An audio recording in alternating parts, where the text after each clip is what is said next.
guys, what's up? Welcome back to another Borderlands 3 video, and today we are going to be doing another top 5, and today, boys, we got the top 5 shotguns at the moment as of October 27th, 2020. Just a couple weeks away from the DLC 5 release, which would be hella dope, along with the new skill trees and all that good stuff. Anyways, guys, I don't want to be rambling too long, so let's just go ahead. Before we get to the top 5, let's talk about the honorable mentions. So I got quite a few here. The first one I got is the recursion. That ASC projectile nerfs really hurt the recursion, but I really do feel like Zane's new skill tree is going to make the recursion have a bit of a comeback. I also got the one pump chump slug shotgun that you get from one pump over on the Electricity on Promethea. I just put this one here because it can be a bit of a pain in the ass to farm, and some people probably still have never even heard of this gun. I like it. It's really good, especially it's really good. Wow, yeah, it's really good, especially with the 300% anointment. Then I have the DLC for bossing Hyperion shotgun, the Convergence. I just felt like the Convergence, it's very good, but it's not quite good enough to make the top 5. Although, I mean, dude, if we had a top 10, the Convergence would definitely be in there, you feel me? It's really good for sure, but I don't feel like it competes with some of these other ones. Then we have none other than the Dakota, which is a quest reward that you get from DLC 3 once you beat the story. The Dakota is very good, but I just feel like the other 5 that we have in front of it are just better. Overall, I mean, a lot of people love the Dakota. I like the Dakota, but I just feel like that the other ones that we have in front of it are better. And then our last honorable mention is going to be none other than the Stagecoach. I know I'm a huge advocate for how good the Stagecoach is. Unfortunately, a certain shotgun buff kind of put this gun on the back burner with how much easier that gun is to farm versus a max pellet consecutive Stagecoach. Anyways, guys, that's enough for the honorable mentions. Let's go ahead, hop right to the list. So, coming in at number 5, we are going to have none other than the Lob. The Lobster, the lobbing pobbing, the lobbing mobbing, the lobbing shotgunning motherfucking killing of all killings. Yeah, the Lob, right? So, the Lob, if you want to go farm for it, drops from Graveyard, Gravy Train, whatever you want to call them, over on Eden 6. Go hit them up. Lobs are pretty common drops, common world drops if you don't want to farm Graveyard, but I mean, it's super easy to farm Graveyard, so definitely just try it.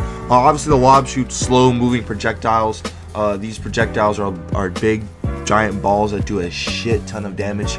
Obviously, the Lob was never always this good. It used to, like, when the game first came out, for like the first like 4, 5, 6 months, it was complete trash.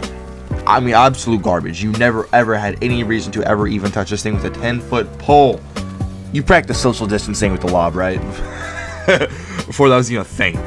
But obviously, you did get a buff, and then whenever I got the buff, the Lob just skyrocketed in use, man. Even after like it went from a slow-moving, low-damaging single projectile to a burst-firing, high-damage, high-fire rate, faster-moving projectiles. Now, obviously, these days it doesn't have the burst to it anymore, but it's still very good and totally worth picking up. And it comes in at number 5. Coming in at number 4, we're going to have none other than the Anarchy from the Guns, Love, and Tentacles DLC 2 DLC. If you want to go farm for the Anarchy, I highly recommend farming the twins, Tom and Zam, over in the Heart's Desire. They drop these. It's super easy to farm because you can just kill one of them and fast travel literally right above them. Especially so for like console players, Anarchy is one of the easier guns to farm for that very reason. And it just makes farming them very easy. Obviously, the Anarchy gets damage stacks by either getting kills or automatic reloads.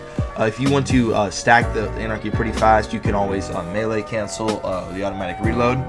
You do that about 10 times and you'll have a fully stacked Anarchy. I believe once an Anarchy is fully stacked up, it has 300% extra damage, which is pretty fucking insane.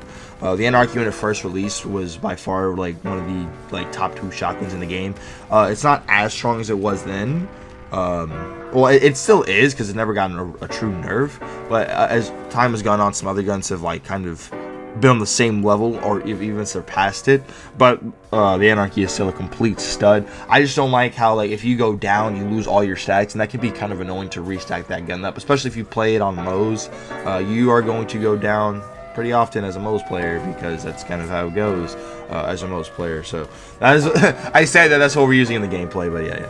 The Anarchy comes in at number 4. Coming in at number 3, guys. You know I had to put it on here at some point, right? We're going to have the Face Puncher Hyperion Shotgun. If you want to farm for it, it drops from Moldock the Anointed over on the Floodmore base and then Eden 6. However, I have found that the Face Puncher is a pretty common world drop from things like the Slaughter Shaft and the Wotan fight. If you want to farm for it, you know what I'm saying. Obviously, this is a shotgun that does melee damage.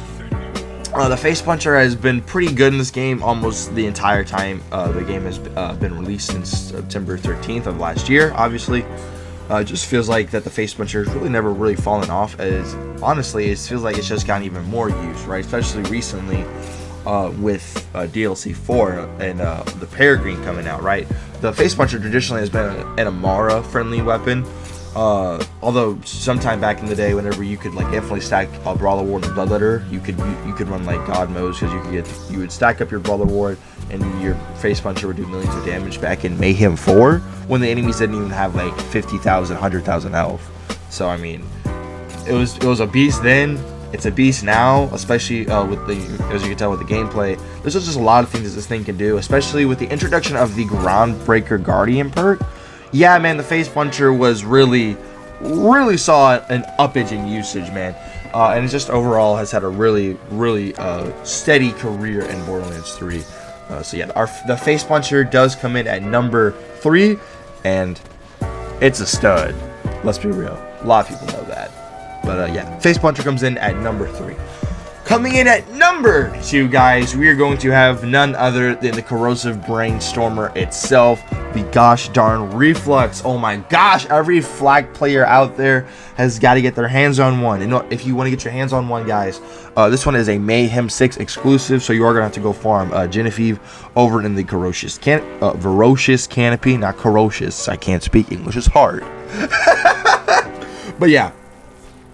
Literally, the Reflex, for those of y'all that don't know, or maybe you're new to the game, think of a Brainstormer with a higher base damage, and it does corrosive damage. That's literally what a Reflex is, and it's got a lot more damage to it than a Brainstormer. It's like roughly 50 to 75% just base damage, which is obviously very good.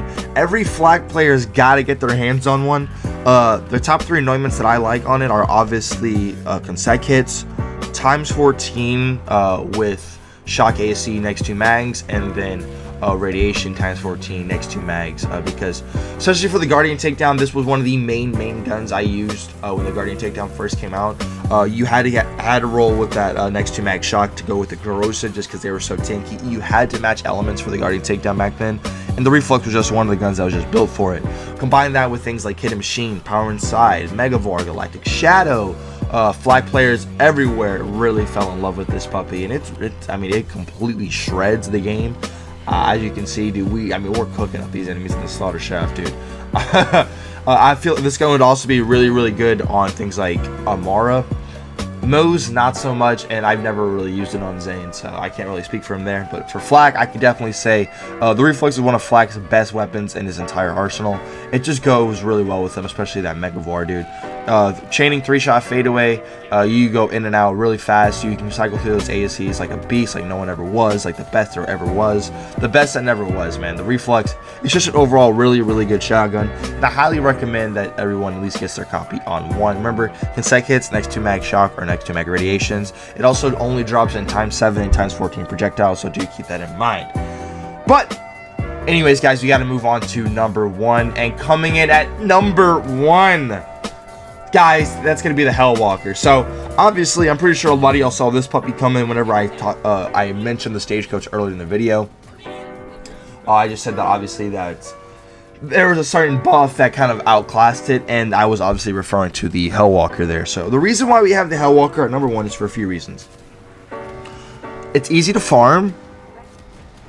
It's a double-barrel shotgun, which is fucking amazing. And golly, does this thing do a fucking boatload of damage. So, first thing I want to talk about is where to farm for it. I either recommend going in for a world drop, because Road Dog, who is the dedicated drop over on Pandora,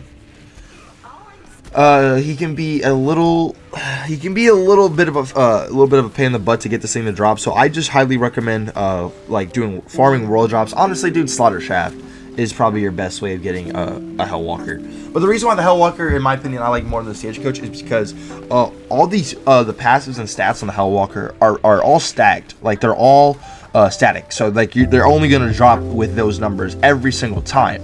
So the only true thing you're farming for on your Hellwalker is just the anointment. So I mean, you're looking for 5150 or consec kits. That's all you're looking for on this thing, because like you don't have to worry about like rolling for a higher pellet count like on the Stagecoach. Dude, the thing that made that thing so rare is that not only did it not have a dedicated drop, but you were farming for anointment, parts, and that god darn pellet count. So you could roll like a consec kits, but on times 15 when the max is times 25. That you can see how that could get a little aggravating for Stagecoach farming. But with this Hellwalker got buffed, dude, it got like a 300% damage buff. It's super easy to farm. It always drops some fire damage, and I mean, you can see with the gameplay, this thing completely just trounces all over the like the game. It's just so far and away one of like the best shotgun, in my opinion. I mean, you just throw this on any Vault Hunter, Amara, Zane, Moze, Flag, and the thing just does so much gosh darn damage. Like literally the pellet, like the base damage on this thing is 260,000, because it's like 26k per pellet. I mean, times 10. You see where I'm going with this, dude. It's just overall really insane. And I just feel like the Hellwalker is such a well-deserving shotgun to put at the #1 spot. But some of you guys probably have a lot of different opinions, and I want to know them. Let me know your top 5 shotguns down in the comments down below. Let me know your favorite shotgun in the game. I want to know. Anyways, guys, that is going to wrap up the video. Hope you guys did enjoy the video. If you guys did enjoy the video, then make sure to drop your load on the like button and subscribe if you are new. We are on the road to 6k subscribers, so if you do guys like daily Borderlands 3 content, then yeah, you should totally 100% hit that sub button down there, brother man, as well as that notification bell. Never hurt nobody. YouTube says that 80% of the people who watch the videos aren't even subscribed, so like, bro, come on, man. If you're liking the shit, the subscription is free and it greatly helps your boy out. Anyways, guys, that is gonna just wrap up the video. I'll be streaming later today. Hope y'all enjoyed it. My name's Kree, and I'll see y'all in the next one. Peace out, guys. Y'all have a good day. Y'all be safe.